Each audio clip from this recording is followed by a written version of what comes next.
is on.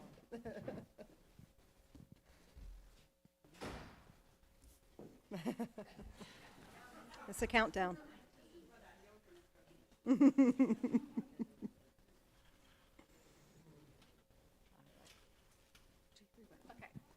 Good morning. Good morning, y'all. For those of you who are not at the 9 o'clock service, I would like to introduce the Canon Reverend Marion Sprott. Yeah, Is the yep, transmission. Sure. How about the transmission? I say that all the time. I cannot say. We're changing out the transmission today. Transition Yeah. Ministry Officer for the diocese, and she's That's right. here to answer some questions for Yep, us. So I'm going to yep. let you take it away. Thank you, Beth. Thank you for being here. All right. Can y'all hear me? You can I think I'm coming through. Yeah, I am. Okay. I'm having some problems this morning, and I think it's just user error. So I'm fairly certain it is. My name is Marion. It's so great to be with y'all. I am the Canon for Transition, or the Transition Officer for the Diocese of North Carolina. And part of my work is to go around to churches that are in transition. And a transition can mean anything. Or I like transmission. Can we just use that? Do you know how much it costs to put a new transmission in your car? Well, that's cheaper. No, I'm just kidding. Anything transition is going to be when a rector leaves, and there's a period of time. Usually, traditionally, there have been interims that come and usually stay for about a year. And then a search committee is formed. If you've been in a church before, that is kind of the model that that one experiences. So it means that an interim is here. Y'all kind of do life with an interim for a little while. A search committee is called and commissioned, and they start reading through applications and then start bringing folks in to interview. So this transition actually started 6 months ago, easily. And that was probably the first time that Bishop Sam and I came and met with your vestry to start planning and anticipating Nancy's leaving, her retirement. And so we've been in conversations, many, and we are anticipating having an interim start. He's coming January 1st? 4th. I think that's the Sunday. Yeah, that's right. So you all, your vestry chose to take the path of the traditional path. We have a couple of other paths there in transition land these days, but the transition that is chosen is called the traditional path. So I really kind of wanted to lay a little bit of that out for you, a little bit about like what you may expect during this time, or questions that you might have. So I want to hopefully have this as much of a dialogue as possible, and we'll kind of take it from there. So is there anyone here who has been through a transition at this church? Okay, great.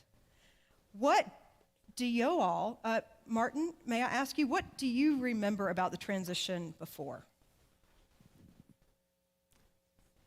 I remember the transition before as being not necessarily as happy or as graceful as the one that we're undergoing right now. Oh. In fact, I remember Bishop Curry sort of coming and giving our congregation sort of a congregational talking to. And the transition was very valuable to us because it allowed us to have a settlement time. That's right. That's right. Yeah, yeah. Other folks who were here for a transition before. Dave, do you mind saying what you remember from before? I'm Dave Millar. Jan and I have been parishioners here for several decades. But at the time of Bob Sessom's retirement, I was part of the search committee to select Edward Scott as our new rector. So, great. Back in the late 70s. Right, Yeah. right. 80s? 80s? Great. Karen, would you like to say?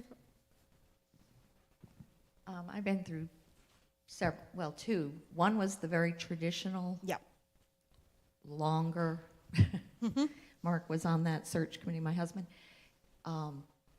That was a process. And then when Nancy was called, it was the shorter one. given 3 names and work Yep. that out. That's right. So I don't remember much about that one, because it was very brief and Right. we had a short interim. Yes, yes. The world of interims has changed dramatically, even within the last 5 years. Interim ministry folks are, fewer and fewer are being trained to be called interims. Every time I get in front of a bunch of priests, I say, please go get trained, because our churches do need good interims, and we need interims to serve in the capacity to which you all will have someone coming in and serving. So, as we've mentioned, he will begin. John is his name. Will begin on January the 4th. That's his first Sunday, and he is a trained interim who has done this work for many years. And while he's coming from Ohio, he has served in this diocese before and is familiar with Bishop Sam and some other folks in the area. So we are lucky to have him be able to be with you all for this next season. What do you all anticipate a transition to be like? I heard someone on the way out of the door, and they said, your being here today reminded me that Nancy really isn't coming back. And I'm wondering if that is some of what you all are kind of sensing these days. Yeah. I was not here for her last Sunday. Can anyone tell me about that? A little emotional? Yeah. Yeah. Yeah. And I think that is what we feel when rectors leave, especially rectors who have been so integral to the life of this church, and has done so much in Concord and the surrounding areas. And Nancy has been super involved in diocesan work, as you all know. I went through the Commission on Ministry when Nancy was there, so I got drilled by her a couple of times. But so when we have this transition, lots of things can kind of surface up, a lot of grief and a lot of questions and a lot of like what is coming. So as I mentioned, interims are not there are not plenty of interims, unfortunately, and oftentimes that means that we have churches that do not have an interim. They will have the senior warden as the go-to person for absolutely everything. And so we have a number of churches in this diocese that are functioning in that way, where the senior warden is the lead person. And Sunday worship is kind of outsourced to different priests in the area. So that is something that we're seeing as a change and a trend in this world. Yes, ma'am. Yes, sir. Thank you. Could you, maybe this is part of your plan, but No. wanted to make sure that you talk about the difference between a full-time rector and our interim. That's a great question. Thank you.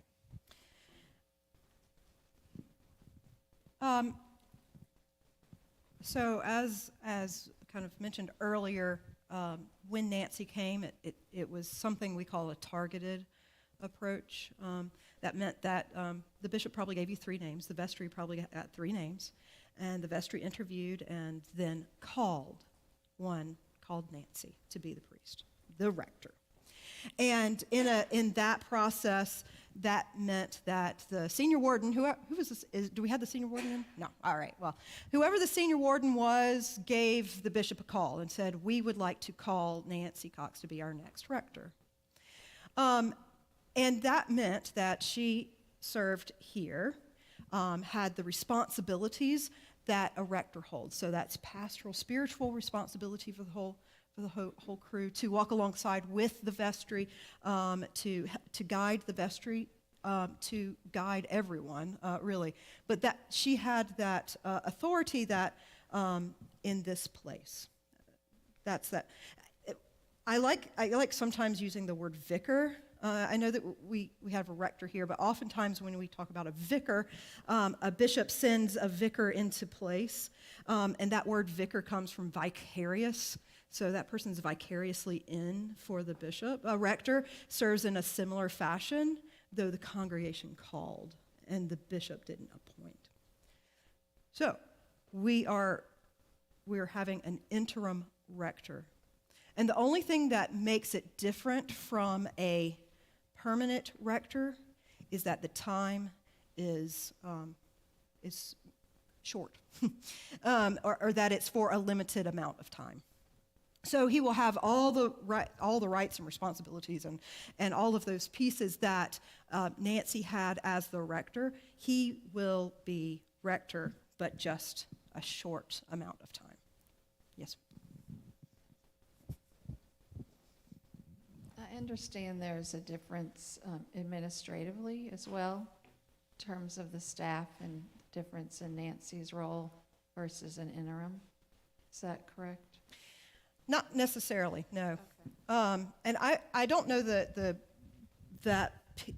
I don't know enough to answer fully that question, but that person would act in the same fashion that Nancy would act in terms with the staff. I don't know if there's going to be any shakeup in terms of, when I say shakeup, meaning somebody takes this responsibility now or somebody takes this. But Beth, you can. Yeah, I for now, until John arrives, it's me. And then once John arrives, the staff they will not be, they will keep their jobs. There's not going to be any changes to staff other than our administrator, as we all know, she has resigned. Mm-hmm. Mm-hmm. Right, good. Does that help clarify that piece? I wasn't referencing that someone might be leaving. Just wanted to make sure everybody was clear Good. about how the office will be run. Okay, yep. And by who? Okay. It will be run by John, and so he is rector in just the same way Nancy was, except for short. So in all of those ways. Now, he's going to end up doing things a little bit differently, as everybody does. Y'all just saw me kind of fumble over here. But just as every priest is kind of different in the Eucharist, every priest is kind of different, just as we all are as people, in how their leadership plays out. But that will just kind of be seen. And that's some of that stuff that ends up being a little bit like, wait, that's not how it's always been. Oh, no. What does this mean now?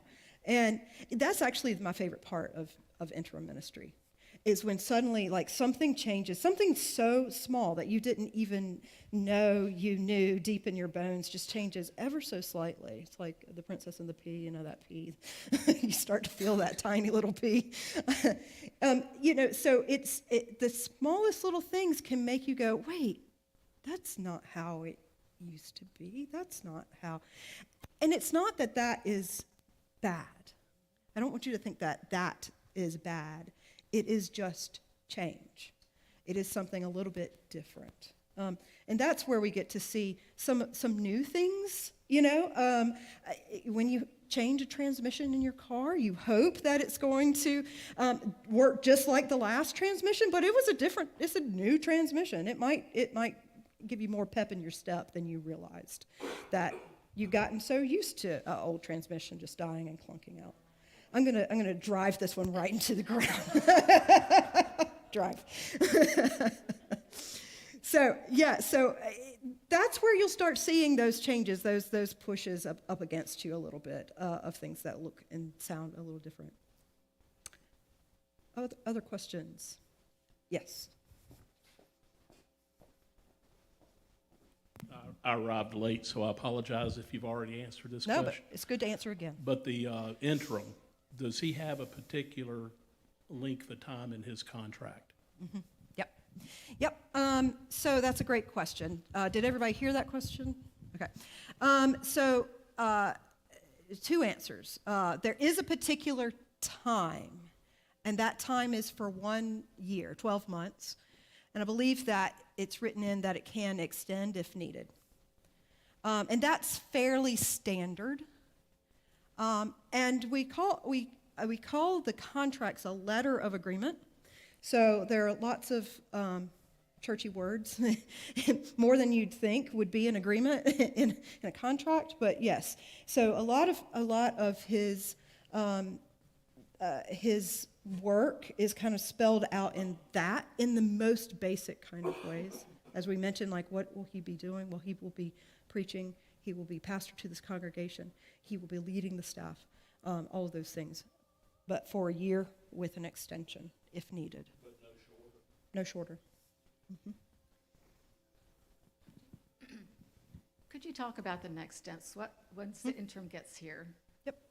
What progresses after that? Thank you. Yep, certainly. Really for the first, probably 3 months of the new rector here, you're just going to get used to each other. And that's it. You're going to sit back and you're going to get used to things a little bit differently. And you're going to feel those kind of uncomfortable places together. You'll see those exciting things together too. One place where I went fairly recently, I arrived early before the service, and a new person was being trained as the altar guild. Church was in transition. And I said, "Oh, this is so great. Let me sit in." And she looked at me and she said, "I've attended this church for 25 years, and just now I feel called to serve as an altar guild member." And that didn't happen when the priest was there. That happened in the in-between time. And that's that piece that's super important. So the first 3 months is kind of that, like, we're going to get used to each other at this point. Probably about then, in that March or April, your vestry is going to help select a search committee. That search committee is going to come together. They're going to pray. It's somewhere between 9 and 12 people is a typical search committee. They're going to come together. They're going to pray. That during that kind of time, I'm going to come back again. And what I'll do is I'll lead the congregation through a question time that allows the voice of the congregation to be heard by the search committee and the vestry. When we get together and do that, it's a lot more fun than it seems right now. I promise. Everybody says, "Oh, this is more fun than I anticipated." Well, church meetings can be fun. So we'll come back together, and the intent of that in, say, March or April will be so we collect raw data from everyone here about what makes this place important to them, why they continue to come back, what their hopes for the future are, and what kind of things are super important in a new priest. And so I'll come in and facilitate that for you, for your vestry, and your search committee. So after that, the search committee, this is, let's say, early June. I'm just these are really rough dates. Nobody hold it to me, but that's where we are. So maybe early June, your search committee gets together in small groups. And they are tasked with answering some questions that will be put together in a profile of this church. And the way that they get to the answers is, yes, you guessed it, through that raw data that we collected. So it'll ask questions like, how does this church show God's love in and outside of the church? What are the things that keep drawing people back to this church? It's also going to ask, how is this church? This is a funny question, I always think. How is this church preparing for the church of the future? So what are you doing in anticipating the change that the church is just undergoing? So those questions. The search committee will answer all these based on the raw data that collected. Once that has been lifted up and presented, that actually has to be approved by the vestry, that profile. And then after that, let's say, we're looking at August or September. Once we have an approved profile, it goes live. It goes into the World Wide Web. And it goes on lots of different websites. I'll give y'all a link to make sure it's on your website. It goes on the diocesan website and about 5 other places that I generally know priests go to look for new calls. So during the early fall, we'll be collecting applications for this position. We could probably look to October for the search committee to conduct Zoom interviews for some, and then cull those down to about 3 or 4 candidates that they want to then bring here in person. And so it might seem crowded on this end in the fall. I promise you it works. The spring is really kind of that time to just kind of remember who you are. Remember who you are and know who you are, so that those things that you know who you are here at All Saints Concord can be lifted up and held, so that priests who are out there looking for new calls can get to know you, can get a sense of who you are. And so that's kind of that next kind of year laid out. It's rough, but that's kind of what it looks like. Questions about that? Oh, yeah, okay. I'll start here, and then Martin. Can you address the importance? Can you please address the importance of confidentiality of who the search committee interviews? I've been on 2 search committees in previous churches, and the last one I was at, there were 2 spouses that had really hurt feelings that their spouse could not discuss who we were interviewing, and it was very sad. It was very hard. One woman likened us to white sheets, wearing white sheets. So let people know that it's not secret. It's just the importance of confidentiality. Yeah, thanks. Well, I mean, your explanation is good there. I like to be able to pull out the difference between confidentiality and something that's a secret. And the work that the search committee will be doing is confidential, to be held for a brief amount of time for an important purpose, and so that work can be completed well. The confidential piece of this is because the Episcopal Church is, kind of small-ish, right? And many of the priests know one another, and it doesn't take long for the rumor mill to start, and that's what we don't want to happen, because that actually can kind of damage a transition, damage the priest's involvement particularly, but also just where I looked at a church that was 10 miles away from the church where I was serving. And I was hoping and trusting that the people interviewing me were keeping that as much confidence, not only for them in the process, but for my church where I was serving at that time too. Does that make sense? Yeah. Martin, you had a question. Okay. The person that gets called may have a family, may have school-aged children. Is there, much like they say there's seasons for buying a house, is there seasons for starting a new rector?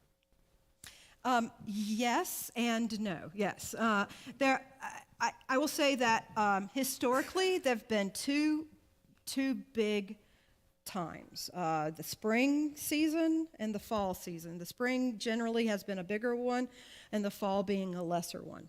I will say that it kind of doesn't track like that necessarily anymore in terms of transitions. That I've talked with a number of people who have moved with families like after Christmas, that seemed to work okay, because it wasn't a long, like their kids could just go right into school and didn't have this long wait of sitting at home and not knowing anybody. So there's positives and negatives for both, but these are kind of those seasons. And I will say that really it's kind of a flattening out, and that there's not necessarily a high and low season anymore. Post-pandemic, we're seeing a lot of priests move, and there are many reasons for that, but one of the reasons for that is that a priest who perhaps started a call 2019, lived through a pandemic, and did some hard things and loved people, and also said, I think now might be the time to look for a new call. And so that is often what we're seeing with priests on the move right now, which is why I'm saying there's just kind of no big trend right now. But Karen, did you have a question? No. Andrea? Somebody had a question back here.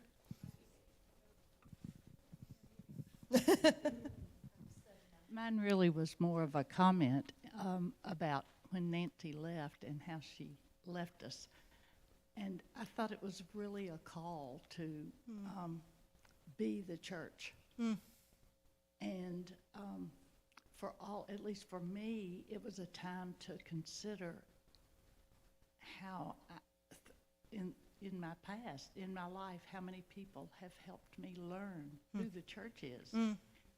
And she brought it all to a head for me last Sunday. It was really That's beautiful. wonderful.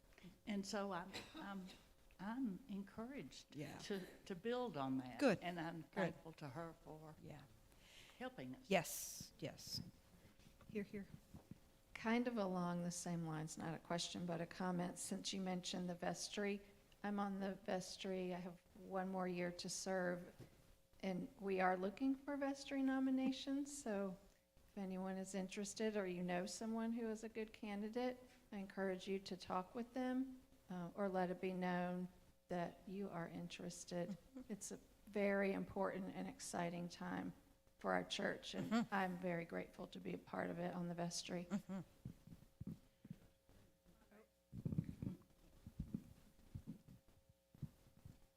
Could you expand a little bit on your response to Martin's question? And I was sitting here waiting for the opportunity to ask you about what you've observed in terms of the size of the pool of eligible-looking priests Bachelors. in say over the past 2 or 3 years, but both in terms of experienced priests who are looking for opportunities, and what's going on in the seminaries these days in terms of the number of people who are on the road to the priesthood. Sure. This is a question I like to talk about, a topic I like to talk about a lot.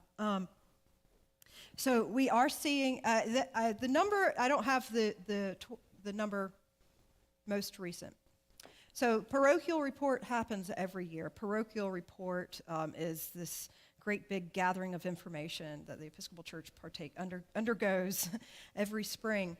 It also takes account of priests serving, and that is kind of coupled with another kind of collection of data that really smart people drill down and get some good data on. So the number of active priests right now in the Episcopal Church is 17,777. That was as of 2020, the 2023 numbers. And I wish I had my chart. I have a chart. And I wish I had that with me.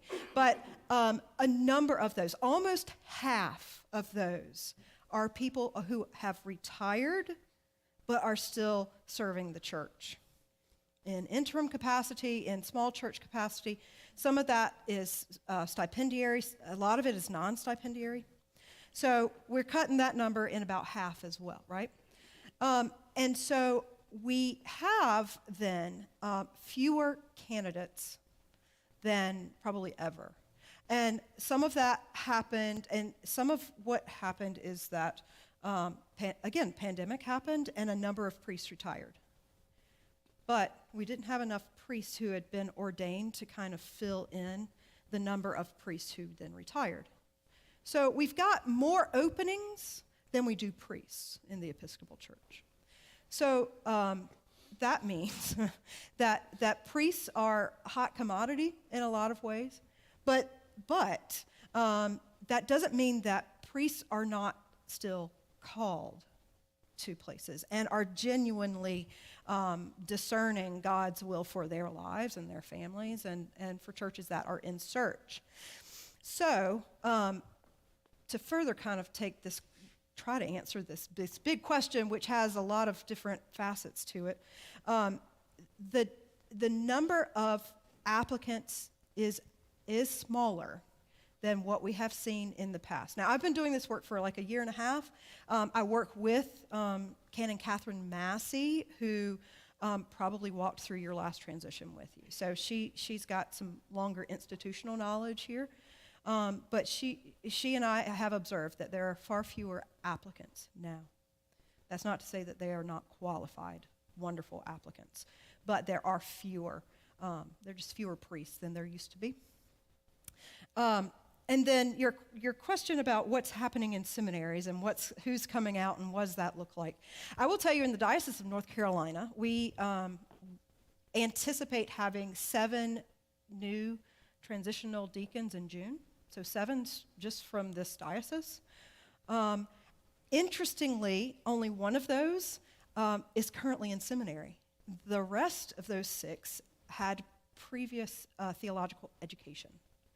And 2 of them have PhDs in New Testament. So the newly ordained are entering the priesthood in different ways now.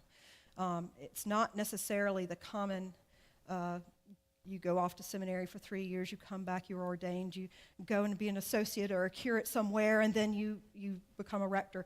That kind of is not the norm anymore.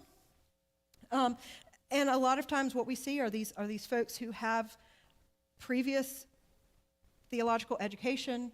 They study with folks locally and then ordained in June. And often these folks go into a call as a rector or a vicar or priest in charge right from ordination.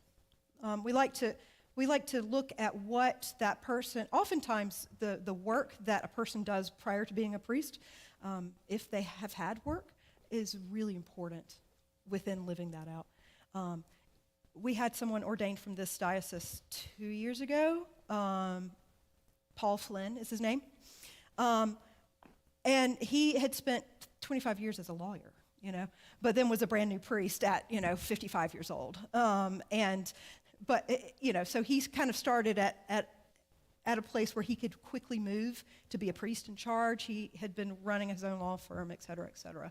And so, looking at qualified candidates, called candidates, really kind of means looking at the totality of their lives and where that is akin or matched up or feeling like that's a call together to serve in ministry together.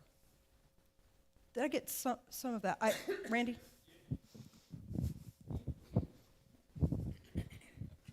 Just one little clarification out of curiosity. Paul Flynn's path, after 25 years as a lawyer, Yep. he attended seminary? Yeah. So, and he was, yes, that is exactly right. So he didn't enter into, I love Paul, and I think he'd be perfectly fine with me telling his story. But he just didn't know that he needed to enter a pathway to ordination, that there's a whole spelled out kind of way, and he just went to Duke. And so halfway through his time at Duke, he said, gosh, I really need to figure out what the process is to become a priest. So that was kind of his alternative pathway. A lot of the folks in this diocese, surprise, surprise, have gone to Duke. I'm going to go this direction and then there. Just a quick question. How does our being in communion with the Lutheran Church and the Methodist Church affect this process, if at all? Okay. So we right now are in full communion with the Lutheran Church. That we're in undergoing talks with the Methodist Church.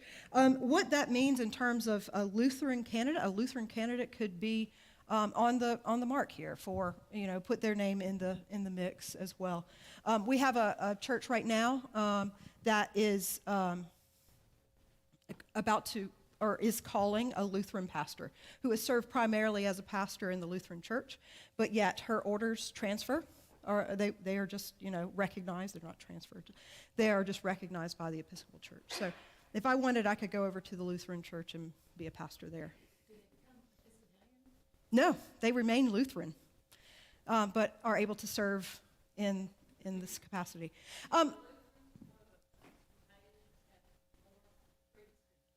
The Episcopalians have more priests. Right here. I want to, just a simple question back about the interim, John, Reverend John. Will he be local or will he be commuting here? I might let your senior warden answer that question a little bit.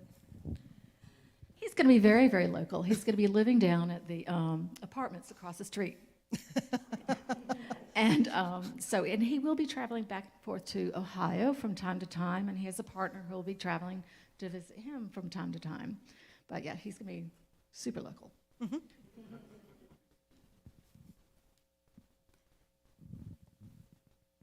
Just a quick question, because I know he's from Ohio, and he has kids and a wife, and he's coming here. Has it ever happened that the interim becomes the pastor? Oh, the controversy of that question. It is a good question. It is one that has happened. It is rare that an interim stays, or it is rare that that path unfolds. I say it's rare. It has happened. It's happened in kind of some spots when when churches actually were in crisis point, and everyone was kind of on the same page that the stability was really, really important for that church. So I like to say, if an interim's doing a good job, you're ready for him to go.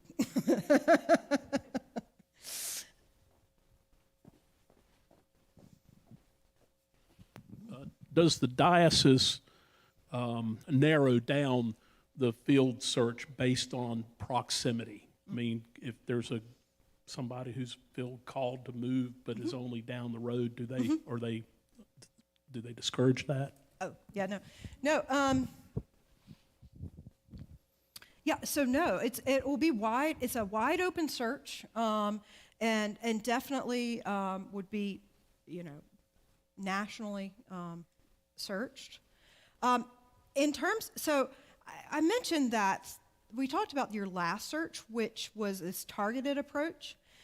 In the targeted approach, the bishop and I do initial interviews to get to that 3 candidates to hand off.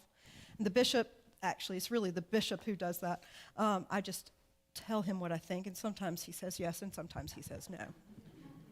That's the beauty of this work. So that's the targeted approach that the bishop and I have seen the candidate pool prior. While we will collect the applications for you all, I just give you a batch of applications. The bishop will not be pre-interviewing. Now, the bishop will interview. The bishop does interview for about 30 minutes by Zoom, the final candidates, the ones brought to town. But there's nothing to discourage local or far away or anything like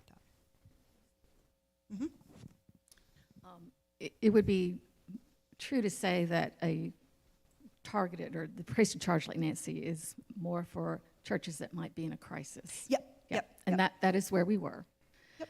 And now we are not in crisis.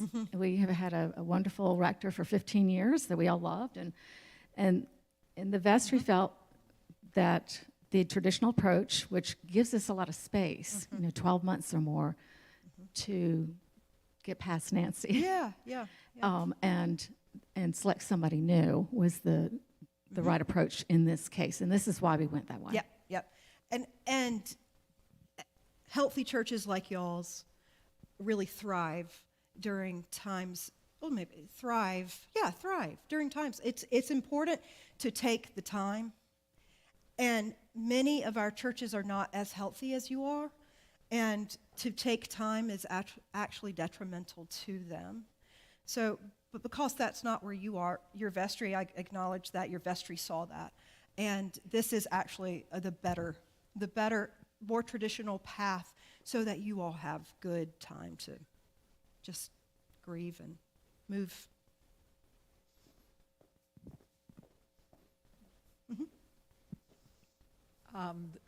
I was not in a search committee here, but I have been a couple of times in Indiana. And I think that as much as possible, the vestry will be communicating and the search committee will be communicating what is possible to communicate about this process. But there inevitably seems to be a point or maybe 2 points in the search process at which people seem to be saying, is anything happening? Oh, yeah. First of all. That's a good. And the second thing is, why don't they just pick somebody?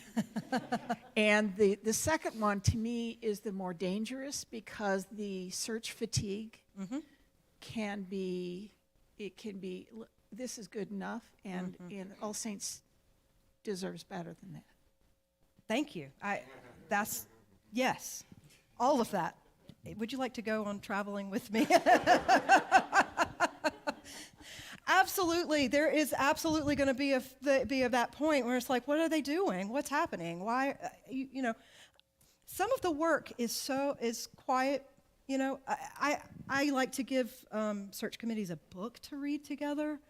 Some of it's just folks getting to be in a group together takes a little bit of time so that you trust one another and you allow one another's voice to speak. So I couldn't have said it better. Thank you. Okay, a question that came up when you talked about the bishop's interview with the final candidate. Yes. The relationship of the bishop, the vestry, in the call. I do know that the bishop issues a letter. The results of the bishop's interviews, is it communicated back to the vestry? Tell me about that relationship there. Okay, yeah. Yes. From what I understand, Bishop Sam has only said no to one candidate.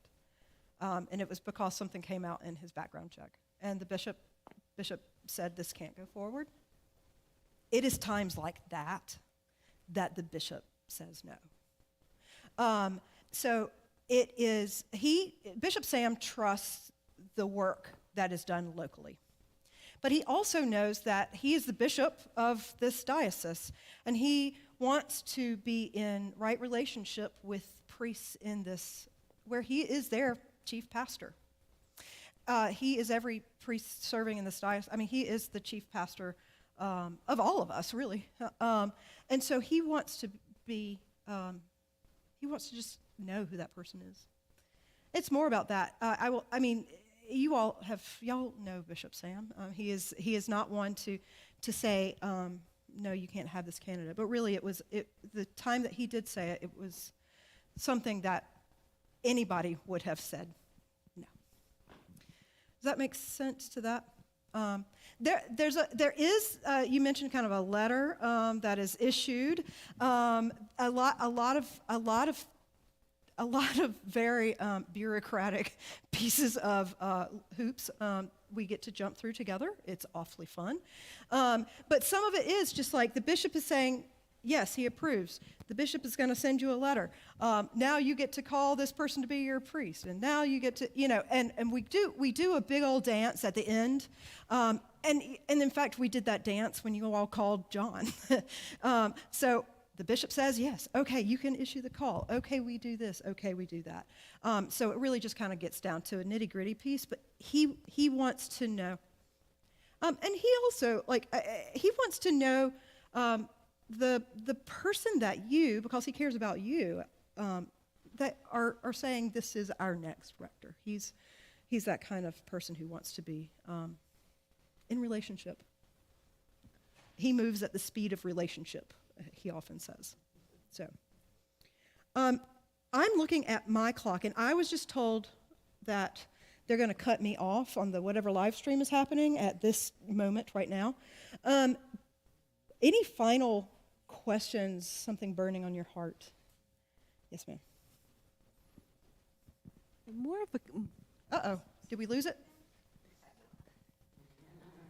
I was cut off. Yeah, but more of a comment. I've been a part of this church for 5 years, Episcopalian for 5 years. I came from Roman Catholic Church.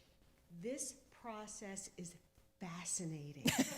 Absolutely fascinating to me in a really good way. Oh, cool, yeah. Because when a Roman Catholic priest would retire, just someone was dropped in. Yep. And I'm sure there's much more to it than that, but this is just so fascinating Yeah. to me. So thank you for all the additional Oh, thanks, information. Joy Marie. Thank you. And listen, I'm the vestry's contact person. I'll be your search committee's contact person. My joy is really to walk along with churches who undergo transition, because I find God in all these transitions, and it's really just a selfish thing for me to do. But I enjoy this work, and I'm happy to answer any more questions if y'all have later. But anyway, thank you. Thank you.